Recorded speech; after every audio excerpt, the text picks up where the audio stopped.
প্ৰকৃতি হৈছে এক ঔষধ যিয়ে মোৰ মনত কিছু শান্তি দিব পাৰে। হেল্ল' এভৰিৱান, সেউজীয়া ধাননি পথাৰৰ মাজেৰে মই আজি যাই আছো বেক্কি নদীৰ পাৰত ফুৰিবলৈ। এইখন নদী মোৰ ঘৰৰ একেবাৰে ওচৰতে আহিলো কাৰণ বহুত দূৰ যোৱাৰ বাবে টকা নাই। যিয়েই নহওক, নাওত উঠি ফটো উঠাৰ ইচ্ছা মোৰ আগৰ জীৱনৰ পৰা আছিল। ফাইনেলি আজি সেই ইচ্ছা পূৰণ হ'ল। কেতিয়াবা নদীৰ পাৰত বহি মই ভাবো মই কি হ'ব লাগে, কবি নে ফটোগ্ৰাফাৰ? কিন্তু এতিয়াৰ বাবে মই কেৱল ব্লগাৰে হৈ আছো।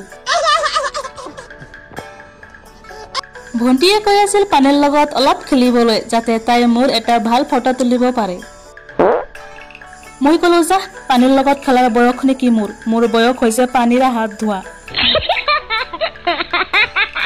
বহুত ধেমালি কৰিলো। এতিয়া বলক আপোনালোকক নদীৰ পাৰৰ দৃশ্যটো দেখুৱাও।